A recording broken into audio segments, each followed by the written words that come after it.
Hola otra vez amigos, ¿cómo están? Como pueden ver, en esta ocasión he traído para ustedes un video más, esta vez con un tema relacionado a la inmunología, el cual se refiere a la apoptosis celular.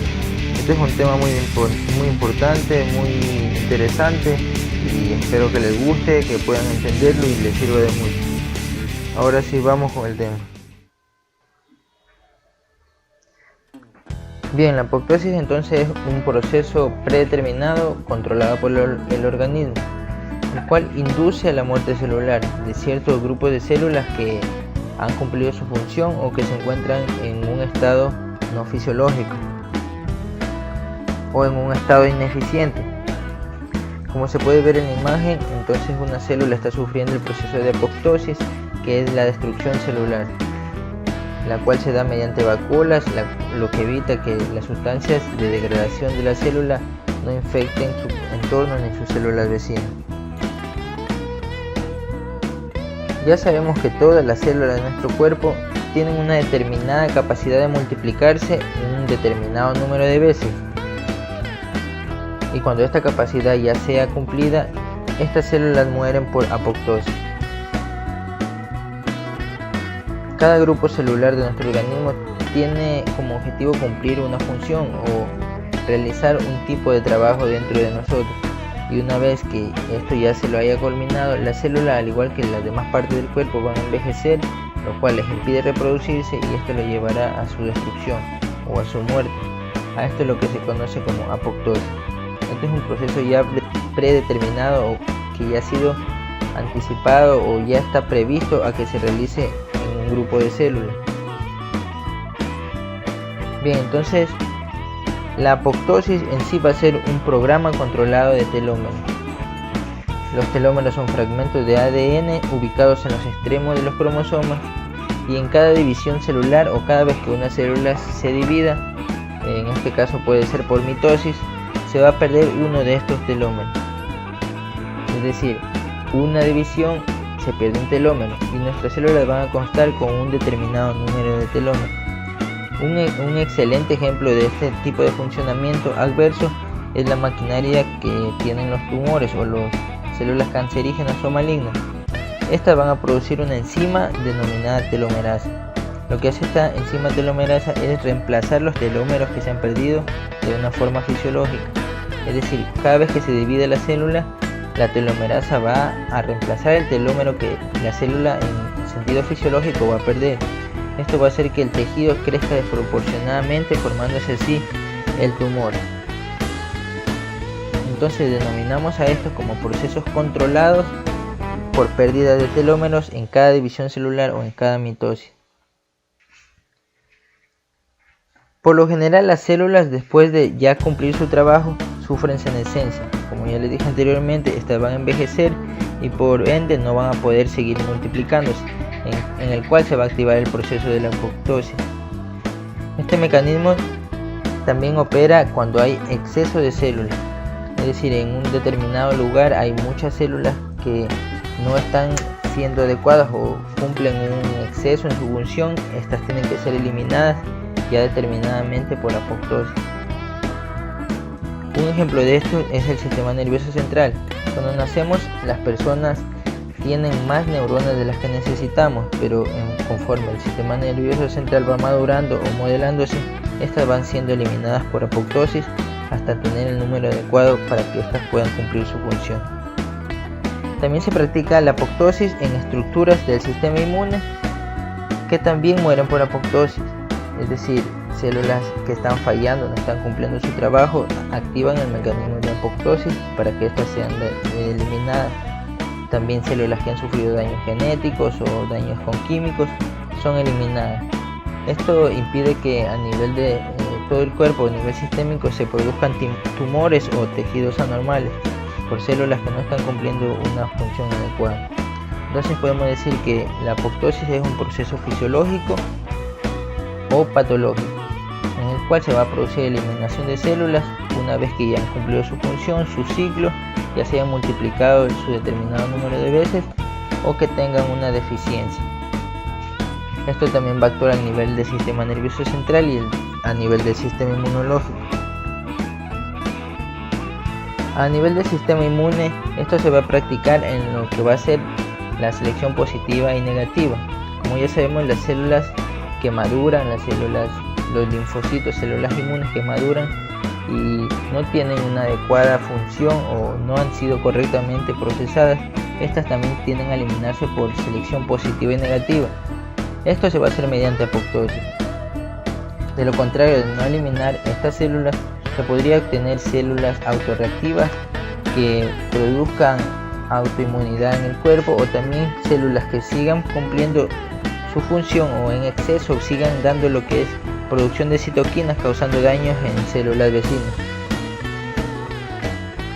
La apoptosis entonces podemos denominarla también como un proceso intracelular, y en él no se va a producir contaminación a su alrededor, a su intersticio, como se produce en otros procesos de muerte celular, en las que vamos a hablar más adelante, teniendo como ejemplo lo que va a ser la necrosis. Esta va a liberar enzimas que van a contaminar a las células vecinas, dañándolas.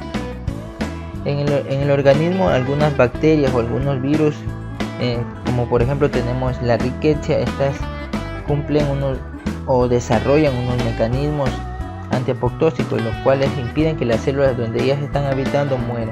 Este es un mecanismo de defensa para este tipo de microorganismos poder sobrevivir dentro de la célula.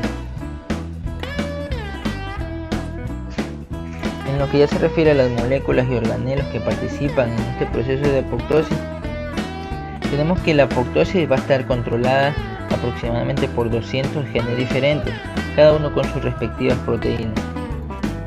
Estos pueden ser inducidos por factores internos o externos. La apoptosis tiene algunos procesos internos que la inducen a la codificación ya de este proceso en sí, o también pueden ser producidas por medios externos, como los ambientes químicos y otro tipo de sustancias que ingresan al cuerpo y dañen las células, dañen la información genética y la induzcan a su destrucción. En la mayoría de los casos, las principales aportadoras en este proceso va a ser la mitocondria, ya que este es un proceso que infringe gasto energético. Van a haber también otras enzimas llamadas caspasas, entre otras sustancias que van a influir aquí dentro de este proceso de apoptosis.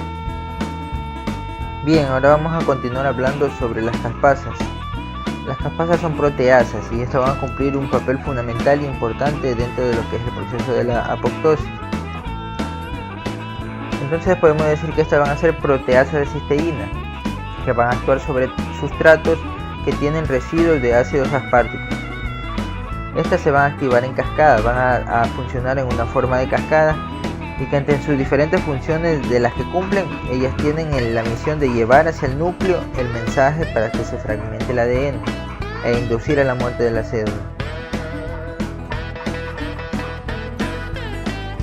Entonces se conocen aproximadamente 11 caspasas diferentes en los humanos, algunas de las cuales participan en la ejecución de la apoptosis, mientras otras solo participan en procesos inflamatorios.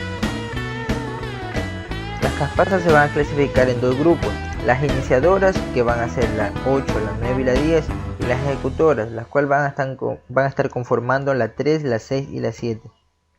Estas últimas van a ser las responsables de la fragmentación del ADN, porque van a activar el CAD, que es otro tipo de proteasas, las cuales van a dar la orden al núcleo, o van a informar al núcleo que tiene que alterarse para que la célula sea destruida.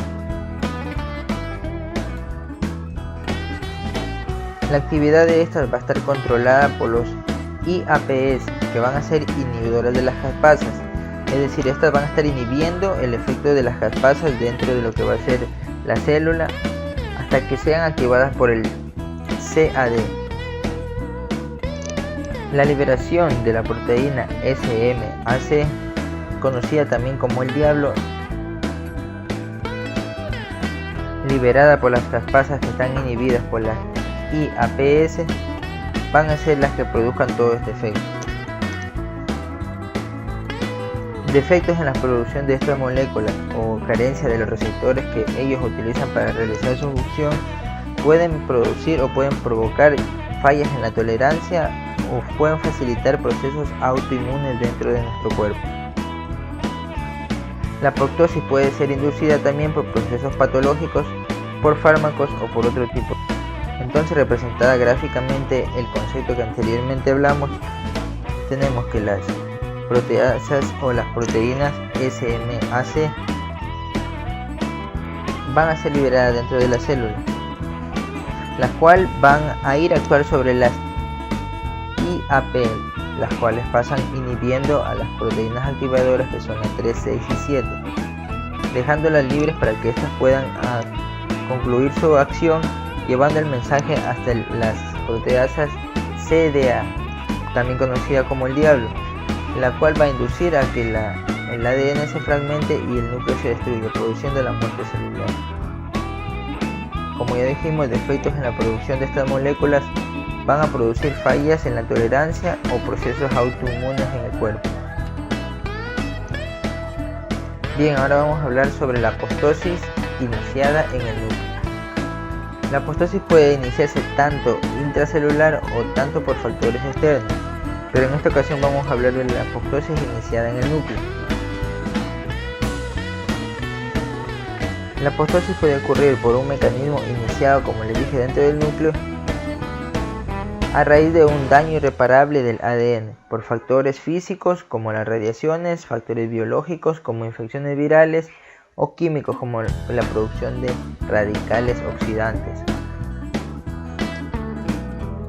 Estos pueden alterar el ADN. La mayoría de los daños son reconocidos y reparados por la molécula P53 del núcleo. Si esta molécula tiene lugar en la reparación de este ADN, pueden ocurrir su proceso normal, es decir, seguir su transcurso normal de vida de la célula, pero si no logra repararlo pueden ocurrir dos procesos: la formación de un tumor o el proceso de apoptosis y muerte de esta célula. Esto será con la ayuda de otras enzimas como se conoce a la PUMA y al VAX, que también participan en la producción de la apoptosis desde dentro de la célula, es decir, en el núcleo. Ya hablando de otro proceso de muerte celular, como le dijimos al principio, la necrosis celular. Una célula muere por necrosis como consecuencia de un daño en su membrana. Este puede ser causado también por agentes físicos, químicos o de otro tipo que alteren o destruyan la membrana de su célula. En este proceso se van a producir porinas, las cuales más comunes son producidas por las células natural killer o los linfocitos citotóxicos. Estas van a crear un tipo de porinas que van a insertarse dentro de las membranas de esta célula, produciendo que el líquido pase libremente hacia el interior de la célula. Esto va a producir que la célula aumente de tamaño y se produzca una lisis o un estallido osmótico, liberando así todas las sustancias dentro de la célula al intersticio y contaminando sus células vecinas. A diferencia de la apoptosis, que esta se es eliminada mediante la cola, evitando este daño a las células vecinas. Ya teniendo una tabla para comparación entre la diferencia de lo que va a ser necrosis y apoptosis, tenemos que en su origen la necrosis va a ser siempre patológica, mientras que la apoptosis, como dijimos al principio, puede ser fisiológica o patológica. En la membrana, en la necrosis se producirá lisis, mientras que en la apoptosis protrusiones o cuerpos apoptóticos. Las mitocondrias en la necrosis no participan por el hecho de ser un proceso pasivo, mientras que en la apoptosis, por requerir energía, hay participación de las mitocondrias. En la necrosis va a existir reacción inflamatoria, mientras que en la apoptosis no. Y el requerimiento energético, como les dije, no va a ser requerido en la necrosis, mientras que en la apoptosis se requiere energía para realizar este proceso. Por último tenemos la muerte por autofagia. La muerte por autofagia va a ser un proceso biológico de supervivencia celular, en la cual las células sufren estrés, inanición o hipoxia. Estas van a comenzar a capturar porciones pequeñas de su citoplasma y de sus organelos para descomponerlas y transformarlas en nutrientes. De esta forma poder sobrevivir consumiendo parte de su misma estructura celular, lo cual a un tiempo más avanzado va a comenzar a producir daños celulares, induciéndola a su propia muerte. Cabe resaltar que la muerte por autofagia se van a utilizar vacuolas internas mismas de las células, las cuales van a ser digeridas por su propio lisosoma. Y así, de esta forma, hemos llegado a la parte final de esta presentación, en la cual hemos hablado un poco sobre apoptosis, muerte por autofagia y necrosis celular. Espero que haya quedado entendido lo que son estos tres temas y sus diferencias y que les haya servido. Eso es todo por hoy y hasta la próxima.